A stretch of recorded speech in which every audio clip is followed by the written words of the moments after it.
ನಮಸ್ಕಾರ ಪ್ರಿಯ ವೀಕ್ಷಕರೇ, ಇಂದು ನಾವು ನಿಮ್ಮ ಮುಂದೆ ತರ್ತಾ ಇದ್ದೇವೆ ದಸರಾ ಹಬ್ಬದ ವಿಶೇಷ ಕಾರ್ಯಕ್ರಮ. ಧರ್ಮದ ವಿಜಯದ ಹಬ್ಬ. ಇದು ಕೇವಲ ಹಬ್ಬವಲ್ಲ, ಇದು ಸಂಸ್ಕೃತಿಯ ಉತ್ಸವ, ಶಕ್ತಿಯ ಆರಾಧನೆ ಮತ್ತು ಸತ್ಯದ ಜಯಘೋಷ. ಇಂದಿನ ಕಾರ್ಯಕ್ರಮದಲ್ಲಿ ನಾವು ನೋಡಲಿದ್ದೇವೆ ದಸರಾ ಹಬ್ಬದ ಪೌರಾಣಿಕ ಹಿನ್ನೆಲೆ, ಮೈಸೂರು ದಸರಾ ವೈಭವ, ಸಂಪ್ರದಾಯಗಳು.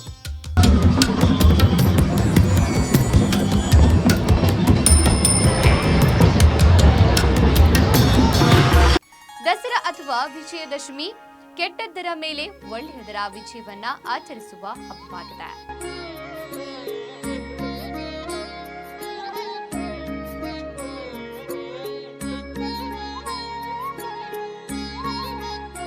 ಈ ಹಬ್ಬಕ್ಕೆ ಇತಿಹಾಸದಲ್ಲಿ ಎರಡು ಮುಖ್ಯ ಕಥೆಗಳಿವೆ. ಒಂದನೆಯದು ದೇವಿ ದುರ್ಗೆಯು ಮಹಿಷಾಸುರ ರಾಕ್ಷಸನನ್ನ ಸಂಹರಿಸಿ ಕೆಟ್ಟ ಶಕ್ತಿಯನ್ನ ಸೋಲಿಸಿದ ಕಥೆ.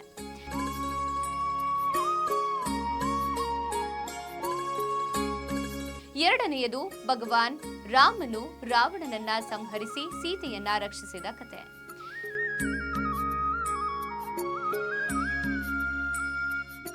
ವಿಜಯನಗರ ಸಾಮ್ರಾಜ್ಯದ ಕಾಲದಲ್ಲಿ ದಸರಾವನ್ನ ಮಹಾನವಮಿ ಎಂದು ಆಚರಿಸಲಾಗ್ತಾ ಇತ್ತು.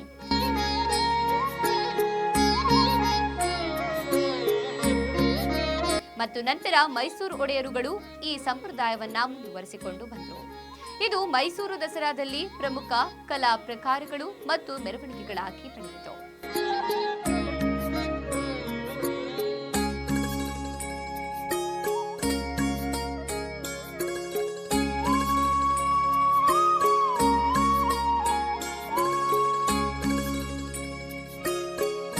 ದಸರಾ ಮತ್ತು ಅದರ ಐತಿಹಾಸಿಕ ಹಿನ್ನೆಲೆ, ಪೌರಾಣಿಕ ಮಹತ್ವ ತಿಳಿದುಕೊಳ್ಳೋಣ.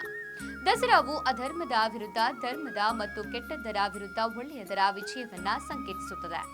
ಮಹಿಷಾಸುರನ ಸಂಹಾರ, ದೇವತೆಗಳ ಮೊರೆ ಕೇಳಿ ಪಾರ್ವತಿ ದೇವಿಯು ಮಹಿಷಾಸುರನನ್ನ ಸಂಹರಿಸಿ ಕೆಟ್ಟ ಶಕ್ತಿಗಳನ್ನ ನಿಗ್ರಹಿಸಿದ ದಿನವೇ ದಸರಾ ಎಂದು ನಂಬಲಾಗಿದೆ. ರಾವಣನ ಸಂಹಾರ. ರಾಮಾಯಣದ ಪ್ರಕಾರ ಭಗವಾನ್ ಶ್ರೀರಾಮನು ರಾವಣನನ್ನ ಸಂಹರಿಸಿ ಸೀತೆಯನ್ನ ರಕ್ಷಿಸಿದ ದಿನ. ದ್ವಾಪರ ಯುಗದಲ್ಲಿ ಪಾಂಡವರು ತಮ್ಮ ಆಯುಧಗಳನ್ನ ಬನ್ನಿ ಮರದಲ್ಲಿ ಮುಚ್ಚಿಟ್ಟು ದಸರೆಯ ದಿನ ಅವುಗಳನ್ನ ಹಿಂದಕ್ಕೆ ಪಡೆದು ಕುರುಕ್ಷೇತ್ರ ಯುದ್ಧದಲ್ಲಿ ಕೌರವರನ್ನ ಸೋಲಿಸಿದರು ಎಂಬ ನಂಬಿಕೆಯೂ ಇದೆ. ಮೈಸೂರು ದಸರಾ ಮತ್ತು ಅದರ ವಿಕಾಸವನ್ನ ತಿಳಿದುಕೊಳ್ಳೋಣ. ವಿಜಯನಗರ ಕಾಲದಲ್ಲಿ 14-15ನೇ ಶತಮಾನದಲ್ಲಿ ವಿಜಯನಗರ ಸಾಮ್ರಾಜ್ಯದಲ್ಲಿ ದಸರಾವನ್ನ ಮಹಾನವಮಿ ಎಂದು ಆಚರಿಸ್ತಾ ಇದ್ರು. ಇದನ್ನ ರಾಜಮನೆತನದ ಬೆಂಬಲದೊಂದಿಗೆ ಸಂಭ್ರಮದಿಂದ ನಡೆಸ್ತಾ ಇದ್ರು. ಒಡೆಯರ್ಗಳ ಕಾಲದಲ್ಲಿ ವಿಜಯನಗರ ಪತನದ ನಂತರ ಮೈಸೂರಿನ ಒಡೆಯರುಗಳು ಈ ಸಂಪ್ರದಾಯವನ್ನ ಮುಂದುವರಿಸಿಕೊಂಡು ಬಂದರು.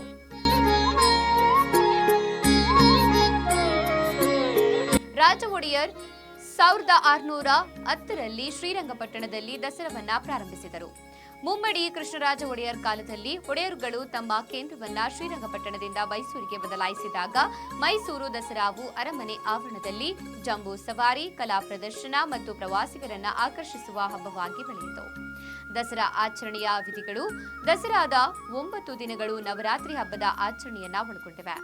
ಇದು ದುರ್ಗೆಯ 9 ಅವತಾರಗಳಾದ ನವದುರ್ಗೆಯರನ್ನ ಪೂಜಿಸುವ ಮೂಲಕ ಶಕ್ತಿಯ ಸ್ವರೂಪವಾದ ಆದಿಶಕ್ತಿಯನ್ನ ಆರಾಧಿಸುವ ಅವಧಿಯಾಗಿದೆ. ಈ 9 ದಿನಗಳಲ್ಲಿ ಭಕ್ತರು ವಿವಿಧ ವಿಧಾನಗಳನ್ನು, ಉಪವಾಸಗಳು ಮತ್ತು ಸಾಂಸ್ಕೃತಿಕ ಪ್ರದರ್ಶನಗಳೊಂದಿಗೆ ದುಷ್ಟಶಕ್ತಿಗಳ ಮೇಲೆ ಒಳ್ಳೆಯದರ ವಿಜಯವನ್ನ ಸಂಭ್ರಮಿಸುತ್ತಾರೆ. ಇದು ಅಂತಿಮವಾಗಿ ವಿಜಯದಶಮಿಯೊಂದು ದಸರಾದೊಂದಿಗೆ ಕೊನೆಗೊಳ್ಳುತ್ತದೆ.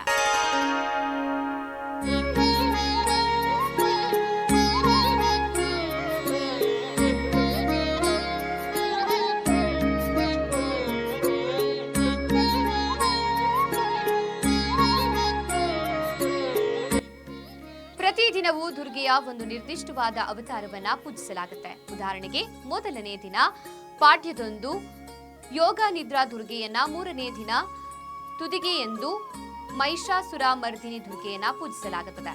ಉಪವಾಸ ಮತ್ತು ಧಾರ್ಮಿಕ ಆಚರಣೆಗಳು. ಅನೇಕ ಭಕ್ತರು 9 ದಿನಗಳ ಕಾಲ ಉಪವಾಸವನ್ನ ಆಚರಿಸುತ್ತಾರೆ. ನೀರು ಅಥವಾ ಹಣ್ಣುಗಳ ಉಪವಾಸ ಅಥವಾ ದಿನಕ್ಕೆ ಒಮ್ಮೆ ಮಾತ್ರ ಊಟ ಮಾಡುವ ಪದ್ಧತಿಗಳು ಸಾಮಾನ್ಯವಾಗಿದೆ. ರಾಮಲೀಲಾ ಪ್ರದರ್ಶನ ಉತ್ತರ ಭಾರತದಲ್ಲಿ ರಾಮನ ಕಥೆಯನ್ನ ಆಧರಿಸಿದ ರಾಮಲೀಲಾ ಪ್ರದರ್ಶನಗಳನ್ನ ನಡೆಸಲಾಗುತ್ತೆ.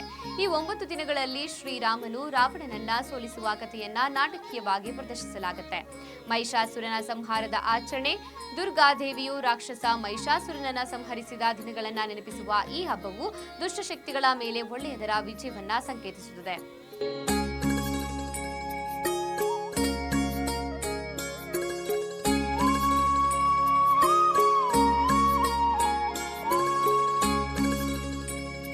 ಮೈಸೂರು ದಸರಾ ಕರ್ನಾಟಕದಲ್ಲಿ ವಿಶೇಷವಾಗಿ ಮೈಸೂರಿನಲ್ಲಿ ಅರಮನೆಯನ್ನ 1 ಲಕ್ಷ ದೀಪಗಳಿಂದ ಅಲಂಕರಿಸುತ್ತದೆ. ಅಲ್ಲದೆ ರಾಜಖಡ್ಗವನ್ನ ಮೆರವಣಿಗೆಯಲ್ಲಿ ಕೊಂಡೊಯ್ಯಲಾಗುತ್ತದೆ ಮತ್ತು ಸಾಂಸ್ಕೃತಿಕ ಕಾರ್ಯಕ್ರಮಗಳನ್ನು ಏರ್ಪಡಿಸಲಾಗುತ್ತದೆ.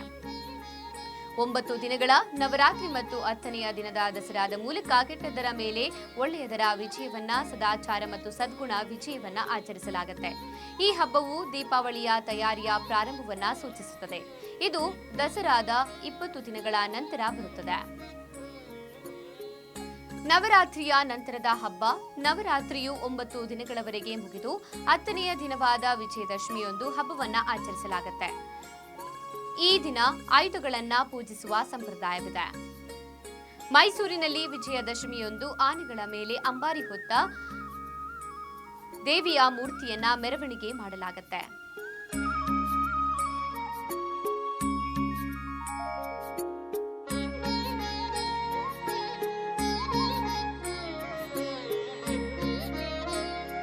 ದಸರಾ ಸಮಯದಲ್ಲಿ ಮೈಸೂರು ನಗರವನ್ನ ಮತ್ತು ಅರಮನೆಯನ್ನ ಸಾವಿರಾರು ದೀಪಗಳಿಂದ ಅಲಂಕರಿಸಲಾಗುತ್ತೆ. ಇದು ಜನರನ್ನ ಆಕರ್ಷಿಸುತ್ತದೆ. ಮೈಸೂರು ದಸರಾ ಸಮಯದಲ್ಲಿ ಆಕರ್ಷಣೆಗೆ ಒಳಗಾಗುವ ಇನ್ನೊಂದು ವಿಷಯವೆಂದರೆ ಅದುವೇ ಅಂಬಾರಿ ಮೆರವಣಿಗೆ. ದುರ್ಗಾದೇವಿಯ 780 ಕೆಜಿ ತೂಕದ ವಿಗ್ರಹವನ್ನ ಹೊತ್ತ ಆನೆಯು ಮೈಸೂರು ಅರಮನೆಯಿಂದ ಬನ್ನಿ ಮಂಟಪದವರೆಗೆ ಮೆರವಣಿಗೆಯಲ್ಲಿ ಸಾಗುತ್ತದೆ.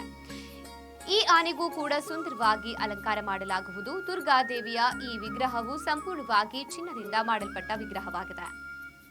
ಎಂತವರಿಗಾದರೂ ಈ ದುರ್ಗಾದೇವಿಯ ವಿಗ್ರಹವನ್ನ ನೋಡಿದಾಕ್ಷಣ ಕೈ ಎತ್ತಿ ಮುಗಿಯಬೇಕು ಎನಿಸುತ್ತದೆ. ಗಜಪಡೆಗಳ ಸಾಲೆ ದೇವಿಯೊಂದಿಗೆ ಮೆರವಣಿಗೆಯಲ್ಲಿ ತಲ್ಲೀನವಾಗಿರುತ್ತದೆ. ಗಜಪಡೆಯನ್ನ ಅಂಬಾರಿ ಮೆರವಣಿಗೆಯಲ್ಲಿ ತೊಡಗಿಸಿಕೊಳ್ಳುವುದಕ್ಕಾಗಿ ಅವುಗಳಿಗೆ ದಸರಾ ಆರಂಭವಾಗುವ ಮುನ್ನ ತಾಲೀಮನ್ನ ನಡೆಸಲಾಗುತ್ತೆ.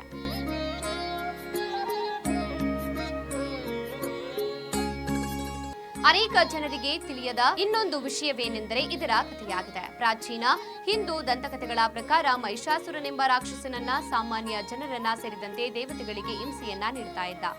ಈತನ ದುಷ್ಕೃತ್ಯಗಳನ್ನ ಹಾಗೂ ಈತನನ್ನ ಸಂಹಾರ ಮಾಡುವುದಕ್ಕಾಗಿ ಪಾರ್ವತಿ ದೇವಿಯು ದುರ್ಗಾದೇವಿಯಾಗಿ ಅವತಾರವನ್ನ ತಾಳುತ್ತಾಳೆ. ಎಮ್ಮೆ ತಲೆಯನ್ನ ಹೊಂದಿದ್ದ ಮಹಿಷಾಸುರ ರಾಕ್ಷಸನನ್ನ ದುರ್ಗಾದೇವಿಯು ವಿವಿಧ ಅವತಾರಗಳ ಮೂಲಕ 9 ದಿನಗಳ ಕಾಲ ಅವನೊಂದಿಗೆ ಹೋರಾಡಿ ವಿಜಯದಶಮಿಯ ದಿನದಂದು ಸಂಹಾರವನ್ನ ಮಾಡುತ್ತಾಳೆ. ಈ ದಿನದ ಪ್ರತೀಕವಾಗಿ ದಸರಾ ಹಬ್ಬವನ್ನ ಪ್ರತಿ ವರ್ಷವೂ ಆಚರಿಸಲಾಗುತ್ತೆ. ದಸರಾ ಆಚರಣೆಯು ದೇಶದ ವಿವಿಧ ಭಾಗಗಳಿಂದ ಹೋದಂತೆ ಭಿನ್ನ ಕಥೆಗಳನ್ನ ಹೊಂದಿದೆ. ದಕ್ಷಿಣ ಭಾಗದಲ್ಲಿ ಹೀಗೆ ದುರ್ಗಾದೇವಿಯ ಗೌರವಾರ್ಥವಾಗಿ ದಸರಾ ಹಬ್ಬವನ್ನ ಆಚರಿಸಲಾಗುತ್ತದೆಯೋ ಅದೇ ರೀತಿ ಉತ್ತರ ಭಾರತದ ಕಡೆ ಹೋದಾಗ ನೀವು ಈ ದಿನ ರಾಮನ ಪೂಜೆ ಮಾಡುವುದನ್ನ ನೋಡಬಹುದು. ಕಥೆಗಳ ಪ್ರಕಾರ ಈ ದಿನದಂದು ಶ್ರೀರಾಮನು ರಾಕ್ಷಸ ರಾಜ ರಾವಣನನ್ನ ಸಂಹಾರ ಮಾಡಿದ್ದನೆಂದು ಹೇಳಲಾಗುತ್ತೆ. ಈ ಕಾರಣಕ್ಕಾಗಿ ಅವರು ದಸರಾ ದಿನದಂದು ರಾವಣನ ಪ್ರತಿಕೃತಿಯನ್ನ ಮಾಡಿ ಸುಡುವ ಮೂಲಕ ದಸರಾವನ್ನ ಆಚರಿಸುತ್ತಾರೆ. 9 ರಾತ್ರಿಗಳ ಈ ಹಬ್ಬವು ದುರ್ಗಾದೇವಿಯ ವಿವಿಧ ರೂಪಗಳ ಆರಾಧನೆಯ ಸಮಯ. ಮಹಿಷಾಸುರನನ್ನ ಸಂಹರಿಸಿದ ಶಕ್ತಿಯ ಪ್ರತೀಕ ದುರ್ಗಾ ಮತ್ತು ರಾವಣನನ್ನ ಸೋಲಿಸಿದ ರಾಮ ಇವರ ವಿಜಯವನ್ನ ಪ್ರತಿಬಿಂಬಿಸುವ ಹಬ್ಬವೇ ವಿಜಯದಶಮಿ. ಇದು ಧರ್ಮದ ಜಯ, ದುಷ್ಟದ ನಾಶ ಮತ್ತು ಶಕ್ತಿಯ ಆರಾಧನೆ.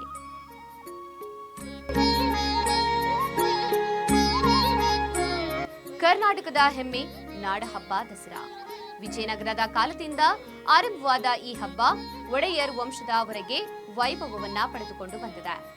ಅರಮನೆಯ ದೀಪಾಲಂಕಾರ, ಜಂಬೂ ಸವಾರಿ, ಪಂಚಿನ ಕವಾಯತು ಮತ್ತು ಬನ್ನಿ ಪೂಜೆ ಇವೆಲ್ಲವೂ ಈ ಹಬ್ಬವನ್ನ ವಿಶಿಷ್ಟಗೊಳಿಸುತ್ತದೆ. ಚಾಮುಂಡೇಶ್ವರಿ ದೇವಿಯ ವಿಗ್ರಹವನ್ನ ಬಂಗಾರದ ಮಂಟಪದಲ್ಲಿ ಆನೆ ಮೇಲೆ ಇರಿಸಿ ಮೆರವಣಿಗೆ ಮಾಡಲಾಗುತ್ತೆ. ಇದರಲ್ಲಿ ನೃತ್ಯ, ಸಂಗೀತ, ಕಲೆ ಮತ್ತು ಕರ್ನಾಟಕದ ವೈವಿಧ್ಯತೆಯ ಪ್ರತಿಬಿಂಬವಿರುತ್ತದೆ. ದಸರಾ ಹಬ್ಬವು ಮನೆ ಮಂದಿಗೆ ಸಂತೋಷ ತರುತ್ತದೆ. ಹಾಗೆ ಗೊಂಬೆಗಳ ಹಬ್ಬವಾಗಿದೆ. ದೇವತೆಗಳ ಕಥೆಗಳನ್ನ ಗೊಂಬೆಗಳ ಮೂಲಕ ಚಿತ್ರಿಸುವುದು. ಆಯುಧ ಪೂಜೆ ಕೂಡ ಮಾಡಲಾಗುತ್ತೆ. ಕೆಲಸದ ಸಾಧನಗಳಿಗೆ ಶ್ರದ್ಧೆ ವ್ಯಕ್ತಪಡಿಸುವ ಆಚರಣೆ. ಹಾಗೆ ಪಾಂಡವರು ಬನ್ನಿ ಮರದಲ್ಲಿ ಆಯುಧಗಳನ್ನ ಅಡಗಿಸಿದ್ದ ಕಥೆಯ ನೆನಪಿನಲ್ಲಿ ಈ ಪೂಜೆ ಮಾಡಲಾಗುತ್ತೆ. ಈ ಹಬ್ಬದ ವೈಭವವನ್ನು ನೃತ್ಯ ಮತ್ತು ಸಂಗೀತದಿಂದ ಹೆಚ್ಚಿಸಲ್ಪಟ್ಟಿದೆ. ದಸರಾ ಬಂದೀತು ಧರ್ಮದ ದೀಪದಂತೆ, ದುಷ್ಟನ ನಾಶದ ಧ್ವನಿ ಕೇಳಿತು ಗಗನದಲ್ಲಿ, ಚಾಮುಂಡೇಶ್ವರಿ ತಾಯಿಯ ಜಯಘೋಷದೊಂದಿಗೆ ಮೈಸೂರು ಮೆರೆಯಿತು ನಾಡ ಹಬ್ಬದ ವೈಭವದಲ್ಲಿ. ಎಲ್ಲರಿಗೂ ದಸರಾ ಹಬ್ಬದ ಆರ್ಥಿಕ ಶುಭಾಶಯಗಳು. ಧರ್ಮದ ದೀಪವು ಸದಾ ನಿಮ್ಮ ಮನದಲ್ಲಿ ಬೆಳಗಲಿ. ನಮ್ಮ ಮುಂದಿನ ವಿಶೇಷ ಕಾರ್ಯಕ್ರಮದಲ್ಲಿ ಮತ್ತೆ ಭೇಟಿಯಾಗೋಣ. ನಮಸ್ಕಾರಗಳು.